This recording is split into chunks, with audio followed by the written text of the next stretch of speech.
Olá pessoal, tudo bom? Vamos assistir mais uma aula de Química. E no final do vídeo, não esqueça de dar o seu like. Abraços! Bom, gente, vamos ver então acidez e basicidade em compostos orgânicos. Vamos começar pela acidez. O que vai caracterizar a acidez? O que dá característica a um composto ser ácido ou não? O que vai caracterizar a acidez de um composto vai ser justamente a liberação de íons H+, em uma solução. Ou seja, a gente já sabe que íons H+, é característica de um ácido. Então, quanto mais íons H+ estiver na solução, mais ácida esta será. Tá? Então, dentro de uma estrutura de compostos, fazendo uma comparação entre compostos, nós vamos ter essa seguinte relação, ou essa seguinte sequência de acidez aí. Ácidos inorgânicos são mais ácidos do que os ácidos carboxílicos, que são mais ácidos que os fenóis, que é mais ácido do que a água e mais ácido do que os álcools. O que acontece? Em relação aos ácidos inorgânicos e aos ácidos carboxílicos, nem todo ácido carboxílico é menos ácido do que um ácido inorgânico, isso depende de alguns fatores. Tá? Mas, por regra geral, os ácidos inorgânicos são mais ácidos do que os ácidos carboxílicos. O álcool ele fica numa faixa de transição. Ele, dependendo do tamanho do álcool, da estrutura, ele pode ter características ácidas, básicas ou neutras, mas sem ultrapassar muito a faixa de pH. Então o álcool ele fica numa faixa entre 8,5 a 6 por aí, né, do mais básico até o mais ácido. Então de 8,5 a 6 nessa faixa de pH aí. Tá? A água, pH 7, né, neutro. Tá? Os fenóis são ácidos, têm características ácidas, tanto é que o próprio fenol, né, o hidroxibenzeno, ele é chamado também de ácido fênico. Então, é característica também de acidez. Bom, a partir disso, vamos fazer uma lembrança aí, né? Como é que vai ser a reação dos ácidos com uma base? Tá? Então, partindo de um ácido carboxílico qualquer, né, C+OH, lembrando que a liberação desses íons H+, né, ou seja, o íon H+, de um ácido carboxílico, é justamente esse hidrogênio que a gente está escrevendo aqui agora. É esse hidrogênio aqui que é o hidrogênio ácido. É ele quem vai promover as reações de acidez, ou ele que vai dar características de acidez ao ácido carboxílico. Então, se a gente reagir esse ácido carboxílico com um hidróxido de sódio, por exemplo, nós vamos fazer uma neutralização. Então, vamos formar um sal orgânico, né? O-Na+, o sal orgânico ele é representado por cargas, né? Mais H2O. Então, toda reação entre um ácido e uma base vai gerar um sal e água. Da mesma forma que nós temos, por exemplo, fenol. Tá? Então, aqui, em particular, o fenol, em que nós temos também o hidrogênio ácido, né? É esse hidrogênio aqui, o hidrogênio da hidroxila do fenol. Então, se a gente fizer uma reação também com uma base, vamos lá, hidróxido de sódio também, a gente vai formar um sal. Tá? Então, fazendo aqui a reação, O-Na+, o sal orgânico, né? Presença de cargas, né? Mais H2O. Então, só para dar uma lembrada aí de como ocorre a reação e quem é realmente esse íon H+, em um ácido carboxílico, ou no caso do fenol também aqui, como foi colocado no exemplo. Tá certo? Mas o que vai determinar o aumento da acidez? O que vai caracterizar o que uma substância seja mais ácida do que a outra, ou tenha caráter mais ácido do que o outro? O que vai fazer essa determinação simplesmente é o que a gente chama de grau de ionização, que é o alfa. Esse alfa aqui, na verdade, ele representa uma porcentagem de íons H+, que estão presentes na solução. Ou seja, íons H+, que estão soltos, estão livres em solução. Tá? Então, esse alfa aqui, ele nada mais é do que uma porcentagem em termos de solução. Então, o que vai determinar o aumento da acidez é o grau de ionização. Então, nós vamos ter essa relação, que o grau de ionização aumentado, ou seja, o aumento do grau de ionização, vai acarretar em uma maior liberação de íons H+, na solução. Com isso, a gente vai ter um aumento da constante de acidez. Esse Ka, ele vai indicar o quanto ácido é a solução, ou seja, quanto de íons H+ está presente na solução. E com isso, a gente vai ter o aumento da própria acidez. Tá? Então, o grau de ionização, o aumento dele, vai ter o aumento da liberação de íons H+, aumento da constante de acidez e, por último, né, aumentando a acidez como a consequência aí. Tá certo? Então, quanto mais íons H+ estão liberados, maior vai ser a acidez. Isso depende basicamente da estrutura da substância, da fórmula estrutural, de como vai estar o tipo de átomo presente, o tipo de estrutura em si. E com isso nós vamos ter a presença de grupos atraentes, ou também chamado de grupo elétron atraente, porque eles atraem elétrons para eles e aumentam a acidez. Como assim atraem elétrons? Uma vez que eles atraem elétrons, eles fazem com que os íons H+, na ligação com oxigênio, nessa ligação oxigênio-hidrogênio, que a gente viu da hidroxila, né? Aquela parte da hidroxila do ácido carboxílico, do fenol, o que vai acontecer? Os elétrons que estão segurando essa ligação, eles vão ser atraídos por esses grupos atraentes. E essa ligação aqui, oxigênio e hidrogênio, fica bem fraca. E com isso o hidrogênio ele é liberado em solução, na forma de íons H+. Então os grupos atraentes ou eletroatraentes, eles vão ter a tendência de aumentar a acidez. Que grupos são esses? São os halogênios, flúor, cloro, bromo e iodo, o grupo nitro, as hidroxilas, grupo cianeto. Então são grupos que atraem elétrons. E com isso, se eles atraem elétrons, eles enfraquecem a ligação e a liberação de íons H+ é mais fácil para o meio reacional. Tá? Assim como temos grupos que atraem, temos grupos que repelem. São grupos repelentes ou elétron repelentes. Eles vão diminuir a acidez. Esses grupos são os radicais orgânicos, metil, etil, fenil, propil, por aí vai. Ou seja, é a quantidade de carbonos que a gente vai ter. Então, os carbonos em si, né, as cadeias carbônicas, elas têm uma tendência de repelir elétrons. Tá? Então, com isso, vai diminuir a acidez. Beleza?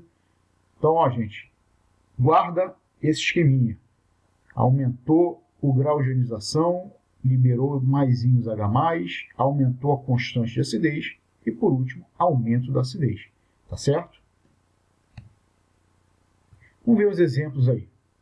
Então, por exemplo, considere a tabela de valores da constante de acidez das substâncias abaixo. Ele está dando aqui as substâncias, né? O ácido, o fenol, a água e álcool. E está dando as constantes de acidez. É claro que pela fórmula, né, pela estrutura, a gente já vai saber a ordem de acidez aí. Mas vamos supor que ele chamasse de substância A, B, C, D. Né?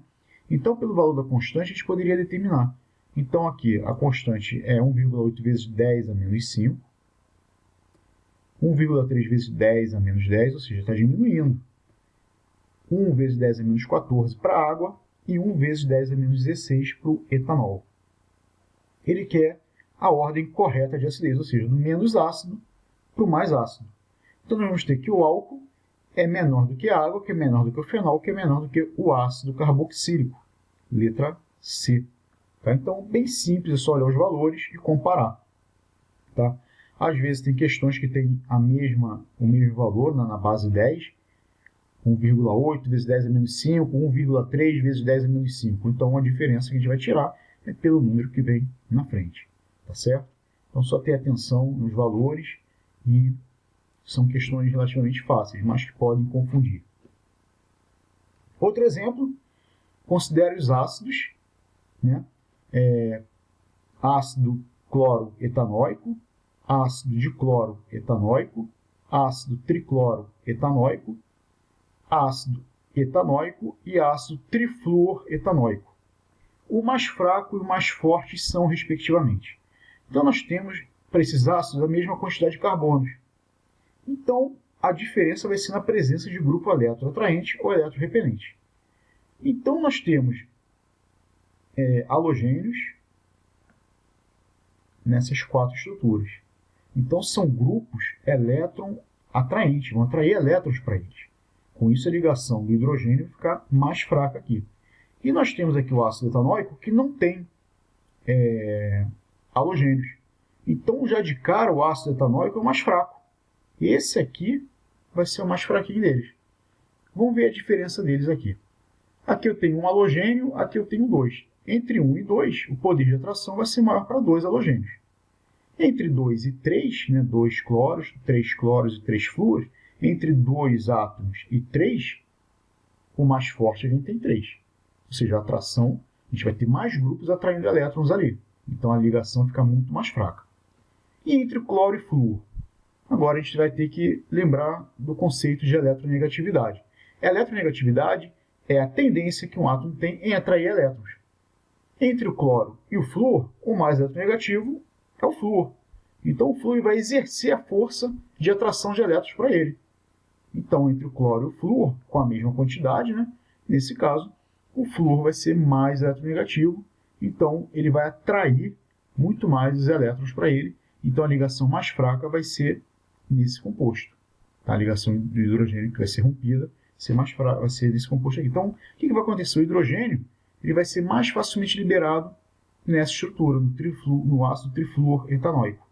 Então, ele que é o mais fraco e o mais forte, a resposta, letra D de dado. Tá certo? Então, é só tomar cuidado aqui, lembrar dos conceitos e aplicar no exercício. Beleza? Bom, falamos de acidez, vamos falar agora de basicidade. A basicidade ela vai estar ligada diretamente às aminas. Por que as aminas? Porque as aminas são receptores de prótons, em particular os íons H+. Elas vão receber esses prótons. Poxa, mas como assim vão receber esses prótons? Elas vão receber esses prótons porque as aminas elas têm par de elétrons livres. Então, nós vamos ter, dentro das aminas, essa sequência. A amina secundária é mais forte do que a amina primária, que é mais forte do que a terciária, que é mais forte do que a amônia. Lembrando que as aminas são derivadas da amônia. E, por último, as aminas aromáticas. Então, a base mais forte são aminas secundárias e a base mais fraca são as aminas aromáticas. Beleza? Vale ressaltar que a presença de grupos repelentes eles vão aumentar a basicidade. Da mesma forma que eles diminuem a acidez, aumentam a basicidade. E esses grupos são quem? São os radicais orgânicos, metil, etil, fenil, propil, terquebutil e por aí vai. Bom, como é que funciona essa sequência em termos de basicidade? Como eu falei, as aminas têm o par de elétrons livres. Tá? Então, uma amina secundária ela vai ter esse formato aqui. Um radical ligado ao nitrogênio, um hidrogênio mais um radical. Nós temos par de elétrons livres. O que vai acontecer? Como nós temos grupo repelente, esses R aqui são os radicais, o que vai acontecer? Eles vão repelir o par de elétrons. Vão fazer com que esse par de elétrons saia daqui. Mas vai sair em busca de quem? Do íon H+. Então, eles vão ficar fáceis para que atraiam íons H+, para que haja uma reação desse par de elétrons com íons H+. Pela lógica, o que vai acontecer? Uma amina terciária deveria ser a mais forte, porque vai ter mais radicais, mas não é bem assim não. Vamos ver a amina primária. A amina primária vai ter esse formato aqui, um radical, NH2, e também o seu par de elétrons livres. Tá? Então, entre dois radicais e um radical, ou seja, entre dois grupos repelentes e um grupo repelente, a maior força vai estar para dois grupos repelentes, que é a amina secundária, e depois a amina primária. Por que a terciária não faz parte disso aqui, ou seja, não é que não faça parte, mas porque ela não é a primeira? Simplesmente porque a gente chama de impedimento estéreo. Então, uma amina terciária vai ter essa estrutura, um radical, nitrogênio, outro radical, outro radical. Par de elétrons, aqui, vou colocar aqui para a gente ter essa noção. O que vai acontecer? Esses radicais, eles vão criar uma barreira, tá? Para esse par de elétrons. Então, ou seja, se vier um próton perdido aqui na reação, o que vai acontecer? Esse par de elétrons não vai ter força para atrair esses prótons, vai estar sendo impedida devido ao tamanho dos radicais. Tá? Então, quanto maior for o tamanho desses radicais, maior vai ser o impedimento estéreo aí. Então, na verdade, o que acontece é o impedimento espacial desses elétrons. Pela lógica, a amina terciária teria que ser a mais forte, mas devido a esse impedimento, ela acaba sendo uma das mais fracas aí. Depois nós temos o NH3, que é a amônia.